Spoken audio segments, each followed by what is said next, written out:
why don't you just go ahead and do it? Yeah, I'll just go ahead and do it. Thank you. All right. Well, engines on this list were chosen because of ongoing recalls, owner complaints, class action lawsuits, and government investigations over the past 12 months.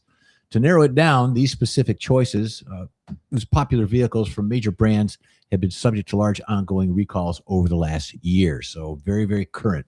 First one on the list is a Honda. It's a 1.5 turbo. Honda generally enjoys a strong reputation for reliability, but there's some Hondas, their engine buyers, of the engines and the buyers might want to steer clear of. One of these engines is the 1.5 liter turbo. It's a 4-cylinder engine. It's been around for a while and now powers some of Honda's best-selling models, including the Civic, Accord, the CR-V. Unfortunately, the engine's issues have also been known for a while, namely oil dilution and head gasket failures. A blown head gasket is not cheap or a quick repair, while Honda hasn't issued a factory recall for these problems. Ongoing 1.5-liter turbo issues have continued to plague the company, including class action lawsuits. The next one on the books is a Nissan. It's a 1.5-liter turbo. It's a VC turbo. Things overall have not been great for Nissan recently, as the Japanese automakers work to dig its way out of financial turmoil and at the corporate level. The company's innovative yet often troublesome variable compression engines have been a major culprit behind recalls and owner complaints. The 2026 Nissan 1.5 is a 3-cylinder turbo VC motor has proven especially problematic, with the company recalling over 600,000 Rogue SUVs for potentially catastrophic engine problems. If the fortunate sums affected by the engine will only need a throttle body replacement, so it's either one or the other. Very, very difficult to do. Here's one that we all know. It's a General Motors 6.2-liter V8. Turns out through the simpler, naturally aspirated American V8 is not without its own problems. Specifically, we're talking about problems with the GM 6.2, which powers popular models like the best-selling Chevy Silverado, GMC Sierra pickups, as well as the Chevy Tahoe, GMC Yukon, and the Cadillac Escalade. The SUV's problem, again, Cadillac as well. Problems caused by defective internal components on the 6.2 has thus far led to recall over 700,000 trucks and SUVs, Yikes. not to mention ongoing class action lawsuits. There's a theme there with class action. GM says a possible solution is to change the recommended oil viscosity. Well, let's just start there. Blame it on the oil. Yeah. However, questions remain about the effectiveness, and it hasn't really provided the L87 owners with any real peace of mind. And then we got one that we all know and love. It's been around forever. The Jeep 2-liter turbo hybrid. This is an X4XE is what they call it. Oh, 4xe. Yeah, 4xe. Now that fast things can change in the auto industry, back in 2021, the new Jeep Wrangler and the Grand Cherokee 4xe models, which use a 2-liter turbocharged 4-cylinder engine combined with a plug-in hybrid electric power, were portrayed as the future of the Jeep brand, and the 4xe powertrain has also been plagued by mechanical and electrical issues. Surely haven't seen help in this case for sticking around, among other things. The 4xe had already been recalled for potentially battery fire issues, and then there was another recall for possible casting sand left inside of the 4xe's 2-liter turbo, which over 100,000 vehicles were recalled because of that. If the sand is inside the engine, it could lead not just to total engine failure, but also to a fire risk. And lastly, on the hit parade is a Toyota. Who would have thunk it? 3.4-liter twin-turbo V6. Traditionally, one bought new Toyota pickup, a reputation for reliability and the big selling components. The 3.4-liter twin-turbo V6 engine powers Toyota Tundra pickups, Sequoia SUVs, and has suffered significant problems since the debut in 2022.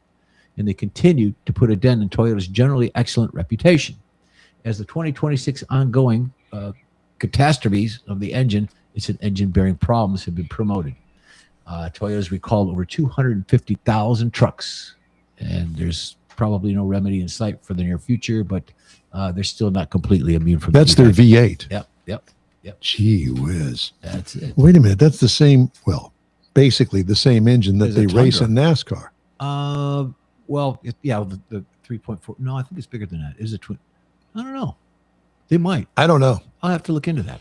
But yeah, but the 3.4, that's the V6. 3.4, yeah, V6. Oh, that's why I said V8. You said V. Okay. V6. Never mind. All right. There we go. Okay, we got that? Yeah, we got it. All right, very good. All right.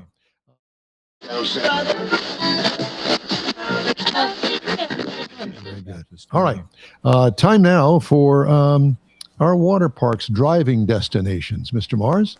Yeah, we went looking for something for the 4th of July for the family, thought about water parks. It's hot here.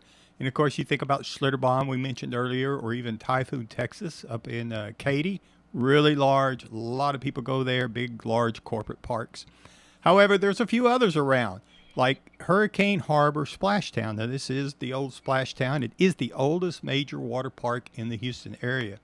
It's known for the variety of the slides, like the multi-lane racing slide. It's got a giant funnel ride, and there's a lot of wave pools on it. It's very easy to get to. It's in spring up off 45, so it's very popular with families. The second one that we wanted to look at was Big Rivers Water Park and Adventures. Now, this is up in New Caney, a little bit further up, but it's more than a water park. You can do zip lines. You got aerial adventure courses. You got climbing attractions. There's some animal. They even got some amusement park rides along with the regular traditional water slides and the pools. It's kind of a hybrid water park and adventure park. It's a great place to take the family, and you can do a little bit of everything at this one location. The third one we want to look at is Splashway Water Park. Now, it's got a reputation as being one of the cleanest and most family-friendly water parks in Texas. It's located southwest of Houston, and it's kind of a relaxed atmosphere, and it makes it more appealing for the family because it's a little more family comfortable as far as what you're trying to say, it's a little bit more laid back for old people. Yeah. Well, or if you've got young children, it's that's why I say grandma and grandpa could take the young kids there. Yeah. There you go. That'll do it. The fourth one we wanted to talk about is, and I've never heard of it, Nestler Park Family Aquatic Center. Now, this is down in Texas City, and it's actually part of the Texas City Parks Department. And it's very community-centered atmosphere because it is part of the City Parks Department. It's great for parents looking for a day to get out on the water without a lot of expense and not a lot of crowds that you're going to find at the bigger commercial attractions. The fifth one, and I like the name of it, and I've seen signs for it, but it's the Pirates Bay Water Park down in Baytown. Now, it's obviously got a nautical theme, and it's got a lot of different things from a water park, including a large lazy river. It's got a wave pool. You got lots of things you can climb on if you're a climber, and water slides of different sizes. And it's all part of a pirate-inspired design to give it a very different atmosphere. And it is another city-owned park, so it kind of gives it a different atmosphere. It's not quite so corporate level because it is the city park, and it's for many of the Houston families that are close around. The other one I found interesting was the Strawberry Water Park. Now, this is in Pasadena. It's smaller, and it's much more of a neighborhood feel, so families can see the children. It's not really so big. They can get lost, 100 yards away in some river that's going someplace. And so for a lot of the Southeast Houston residents, it's a quick, easy way to get to a water park without going all the way across town. The last one I found was Noah's Ark Park it's in Houston on West Center Drive. Now, it's really unique because it combines a neighborhood water park atmosphere with a biblical ark theme. So instead of being focused on extreme thrills, it really emphasizes family fun with the swimming and lazy rivers, that kind of thing. And it's not every water attraction needs to have all the big towers. There's plenty of those Will you be able to around, so walk this is on a little water when laid you get done there? Sir? Will you be able to walk on water when you get done there? Well, I'm not sure, but it might be part of one of the attractions they might want to add. Sorry, I just had to go there. Yeah. No, that's some of the things you could do if you don't want to go to a water park that's got all the big commercial corporate water parks. It's got massive crowds to them. These will get you into a little bit different atmosphere. All right, time now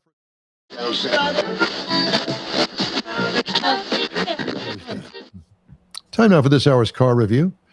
I had the opportunity to drive the all-new 2026 Subaru Trail Seeker.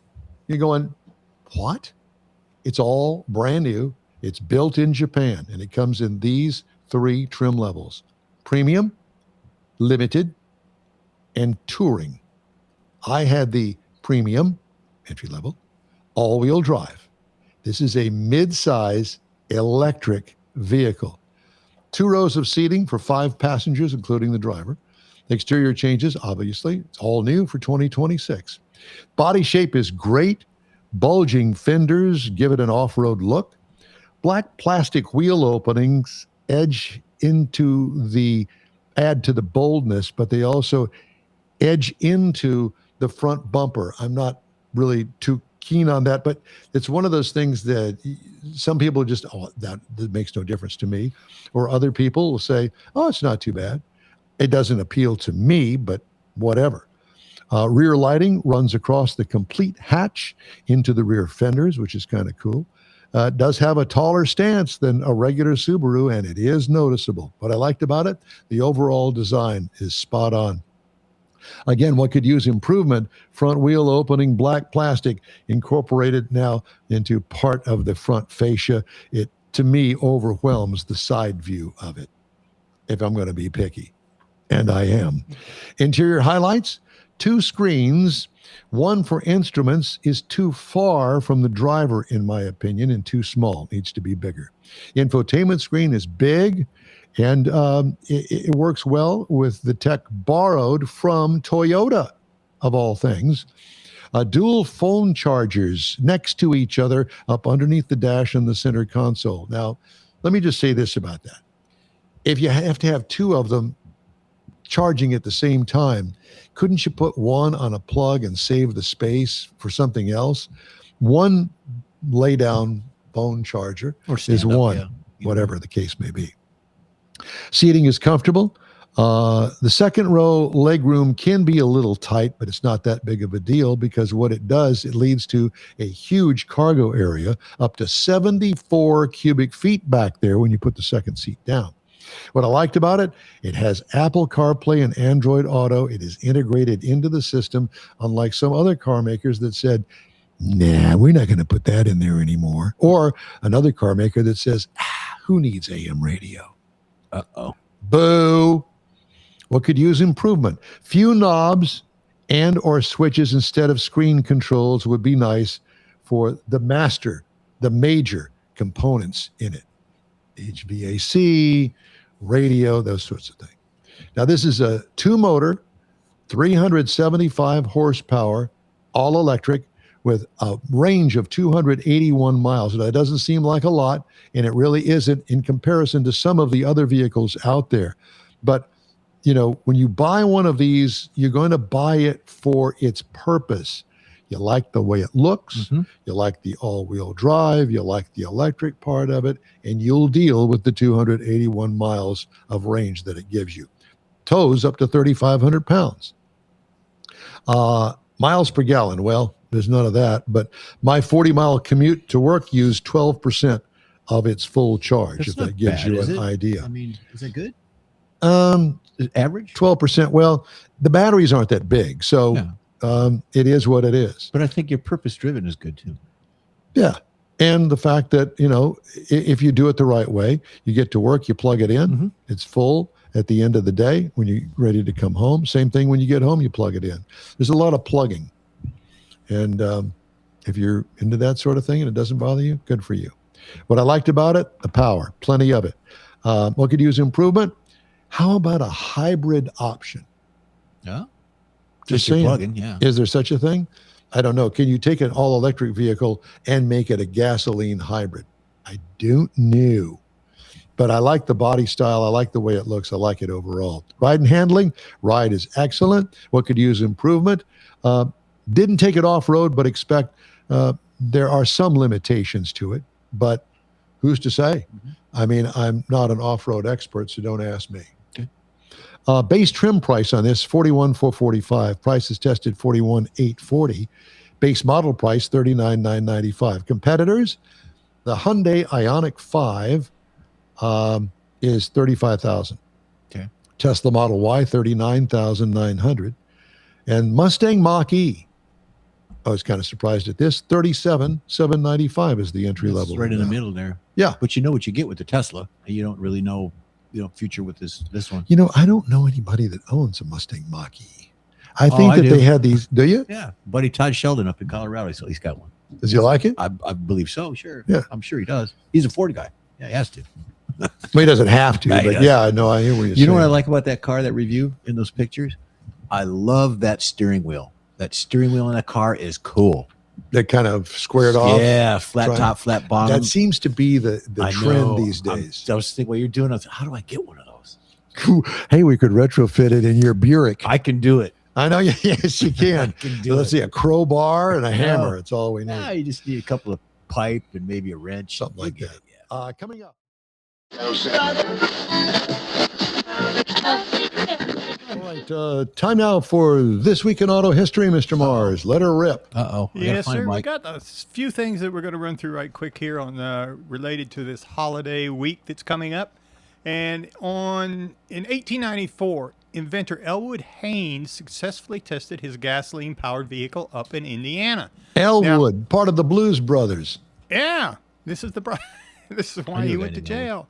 So the Haynes Appleson, who's a guy that helped him with it, became one of the earliest successful American-built gasoline cars. In fact, because of history, back the way records were kept back in the late 1800s, there's a lot of people think this may actually be the first true automobile in America. But there was a lot of them coming out, so they're still up to debate. But he was one of the earliest for sure. So it's the earliest donk, that's for sure. Yes, it is. Then in 1908, the Great New York to Paris race. Now, I thought this was interesting because it literally goes from New York to Paris. I mean, you had to go across the country. You had to go across the oceans. There we go, mountains. walking on water again. Yeah. So it's 22,000 miles across 3 continents. And this, again, was back in 1908. And the Thomas Flyer was declared the winner after going over some of the harshest roads imaginable. Of course, this was got worldwide attention from this because it did go halfway around the world. How did they ford the ocean? Put them on boats, Put them on ships. literally. They had big balloon tires on them, and they kind of paddle tires across there. But anyway, so also in 1914, Mercedes dominated the French Grand Prix. Now, it was a clean sweep by it Mercedes went into it to show their advanced engineering, including 4-wheel brakes, not just 2 wheels, but 4-wheel brakes. Had some aerodynamic design that you can see in these pictures here, and the reliability that they were building into it. So it demonstrated how racing could accelerate technology because a lot of other companies took the technology they found at this race and incorporated it into other aspects of their vehicles. Then in 1966, Irv Gordon purchased his legendary Volvo. Now, you may not know about old Irv, but he bought a brand new Volvo P1800 in 1966.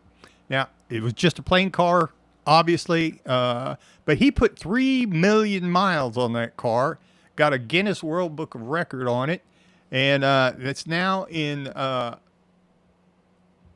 the museum, a Volvo museum, and that is the vehicle with 3 million miles on it by one person driving one car. Wow. He got his use out of that one. I saw the story on that. That was good. Then in 1979, let's see if you know this one, the first Auto Shack store opened in Forest City, Arkansas. Very modest at the time, but that was the beginning of AutoZone. Oh, and I had no idea. I just thought AutoZone was always AutoZone. I did too.